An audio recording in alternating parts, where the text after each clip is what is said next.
All right, welcome to The Explainer. So, the most powerful economic job in the country is up for grabs, and the nomination has kicked off a political firestorm.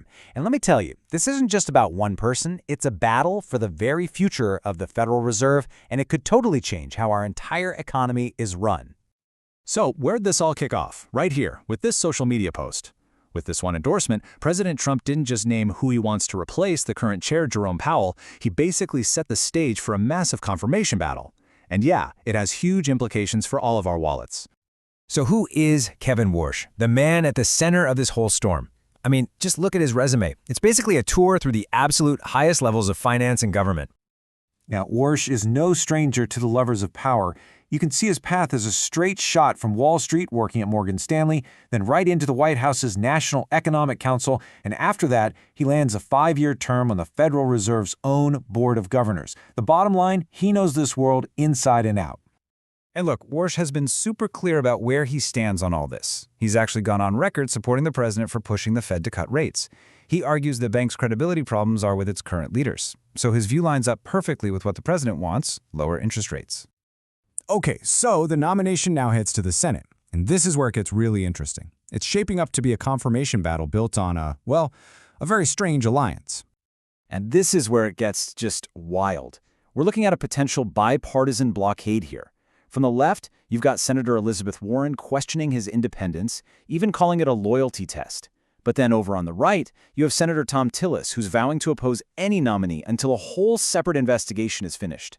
They're both saying no, but for completely different reasons.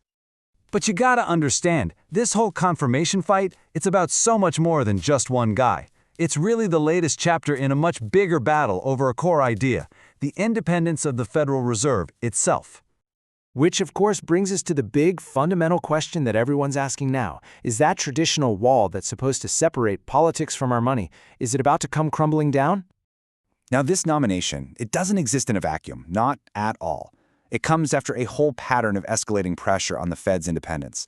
We're talking about repeated threats to fire the chair, the first ever attempt by a president to fire a sitting governor. And then there's this really controversial DOJ investigation, one that central bankers all over the world have called out as political interference. Okay, so that's all the Washington drama.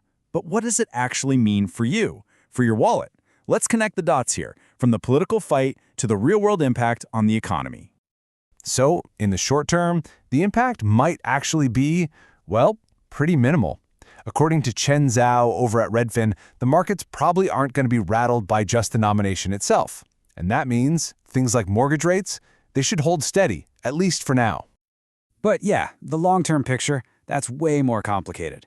Economist Jake Krimmel points out that even if Warsh gets confirmed, he'd be leading a really divided Fed. And without a unified board backing him up, he just might not have the power to make those big sweeping policy changes his supporters are hoping for. You know, to really get what's at stake here, you have to look at the history of the Fed itself. For 113 years, the Federal Reserve has operated on one core principle: stay independent from political pressure.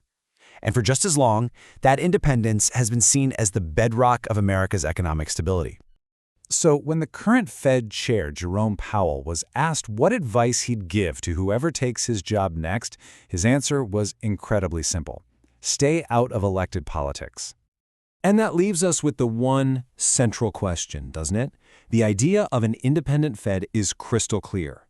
But in today's Washington, is that even possible anymore?